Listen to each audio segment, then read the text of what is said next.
This is a linear programming example. We've seen this example before in class if you're in my classes at METS. Um, we've got four constraints that we're going to deal with in this linear programming problem. The first is 3x plus y is less than 7. Second is x plus 2y is less than 9. The third is x is greater than or equal to 0.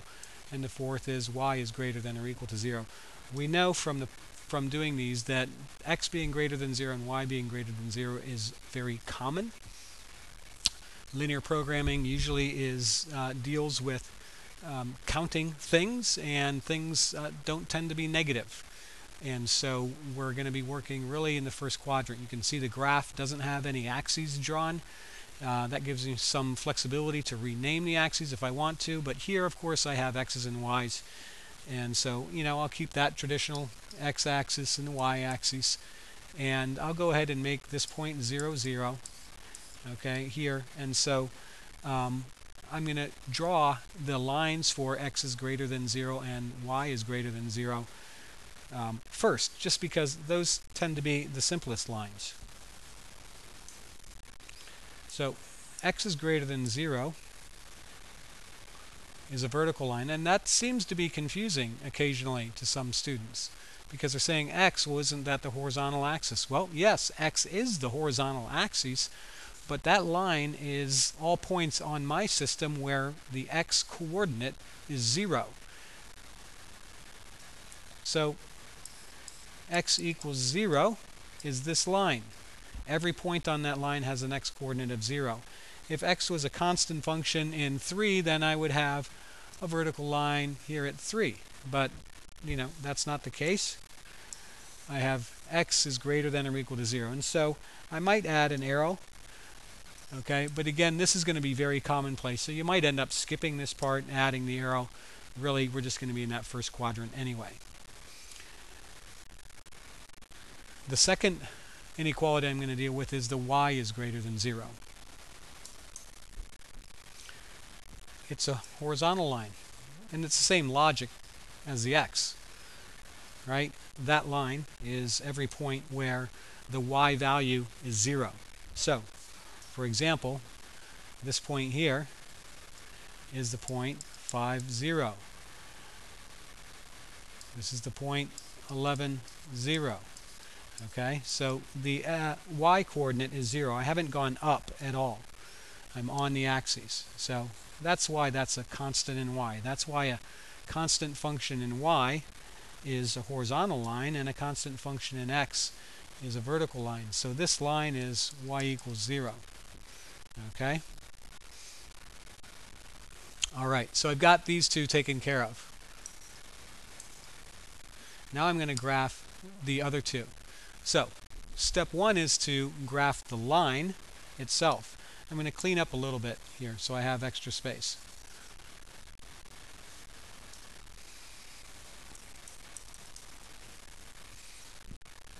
The first line is 3x plus y equals 7. I'm graphing a line. When I shade it, then I'm graphing the inequality. Okay? So I want to get y by itself in this one just because that method is going to be pretty easy. I subtract 3x from both sides and I get y equals 7 minus 3x, or if you prefer, y equals negative 3x plus 7. Doesn't matter, but this is slope-intercept form. Okay, and so now I need to graph that line.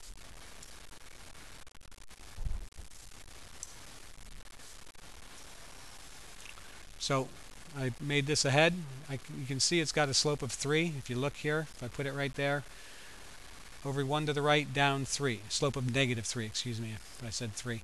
The slope of negative 3, and that's what I want, negative 3 plus 7. So now I'm just going to move the y-intercept up to 7. So 1, 2, 4, 5, 6, 7.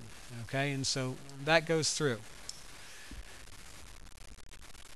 So there is the line with the equation y equals negative 3x plus 7. Okay, that's graphing 3x plus y is less than or equal to 7. And so my y is less than 7. I didn't multiply by a negative or divide, so I'm going to be shading on that side. Okay? So now I want to clean up a little bit here because I want to keep working in the same space. Okay, so I have a little more room to work there. And now I'm going to graph the other line. So that line starts off as x plus 2y is less than or equal to 9. So I'm going to subtract x from both sides, and I'm going to get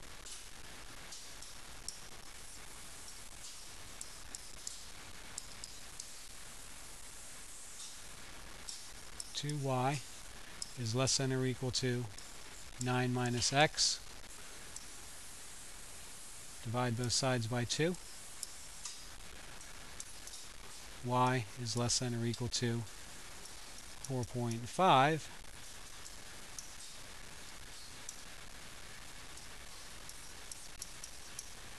minus x over 2.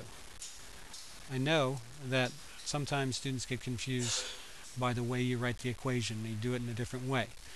This is actually something I tend to say, you know what, this isn't the best way to do it because I've got a decimal number and a fractional number. So I should pick, right? So I'm just going to rewrite that as 9/2 minus 1/2 x. That way I have fractions for both. Okay? Now, you can do it the way that works for you.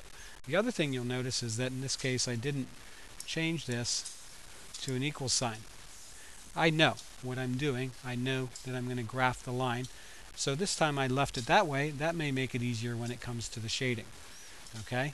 I know that this line I was shading below, and I'm going to be shading below on this one too, because again, y is less than.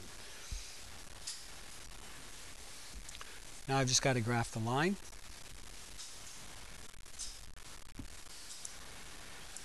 Okay, so here's a line I made ahead. It's got a slope of 1/2. You can see if I put it there, it goes from 0, 1 down to 2, 0, down 1 over 2. Okay, now I just have to go through 4.5. So up 1, 2, 3, 4.5. Okay, so that's graphing using the convert to a slope-intercept form of the equation. Now I'm below both of those lines in this little corner that's a quadrilateral. That's my feasible region.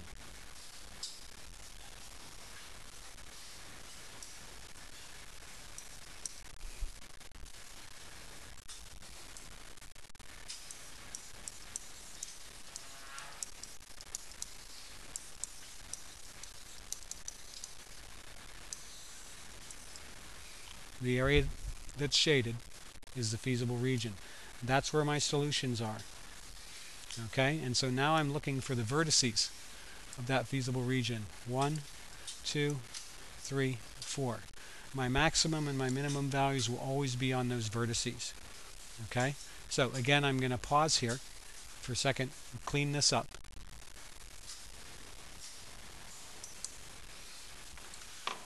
So I have 4 vertices.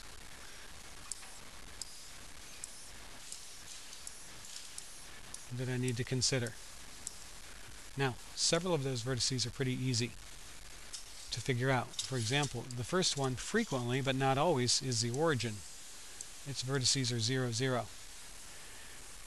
This point here, that's on the x-axis, so its y-coordinate is 0. I'm not sure what x is. This one has an x-coordinate that's 0. I'm not sure what y is. And then the fourth one has coordinates I don't know either, so I'm going to have to use a system to solve that one. This is the x-intercept of this equation. That means y is 0. Solve 3x plus 0 equals 7. Right? Y is 0. So I put 0 in for y. 3x equals 7. X equals 7/3.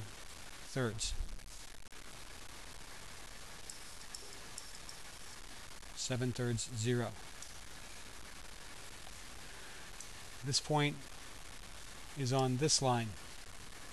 That's this equation. And now I know that x is 0. So 0 plus 2y equals 9. Y equals 4.5. Now, I could have remembered that from my equation before, where I had y equals 4.5 plus minus 1/2 x. If I remembered, that's fine. So 4.5 or 9/2. You can do it either way. And then I'm going to do the intersection. So we've done this many times. Intersection of lines. Just going to clean up a little bit. Don't need that anymore. Okay, don't need that anymore for right now. You wouldn't do this on your test, but I'm just doing it so I can work on the same page. Now, the last thing I need to do is solve the system of equations.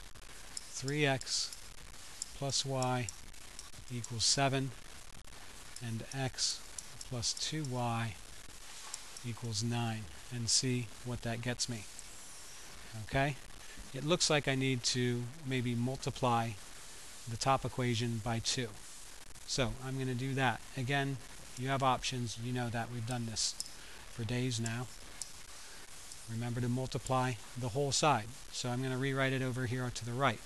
Now I get 6x plus 2y equals 14.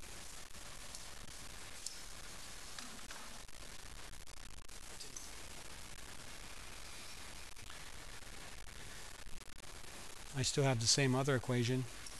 X plus 2y equals 9. Since the signs for the y's are the same, and those are the coefficients that are the same, I'm going to subtract. I'm going to subtract the 9. So 6x minus x is 5x. 2y minus 2y is 0. That's the variable that's eliminated, hence the term elimination.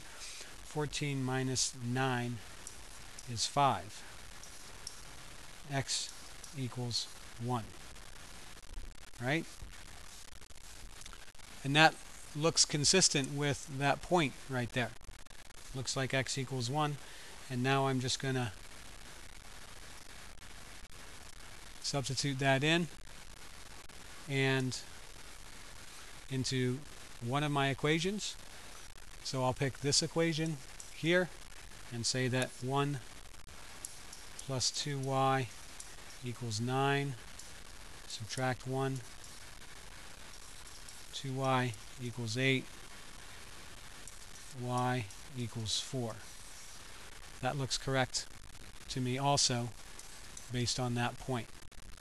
So that point is at 4 for y and 1 for x. Last but not least, 2x plus y is the function that I'm going to maximize. So I'm going to take the x and the y from each of these points, substitute it in, and get a value. So that's 2 times 0 plus 0 is 0. That's 2 times 7/3 plus 0. 2 times 7/3 is 14/3. That's the first one. That's the second one. Or switch that. 2 times 0 plus 9/2 is 9/2. Okay? So remember, that's about 4.5. 14/3, well, 12/3 is 4. So this is 4 2/3, or 4.6, repeating. Okay? So far, this is not my maximum. This is not my maximum. So far, 14/3. 1/4. 2 times 1 plus 4 is 6. There's my maximum. So my maximum value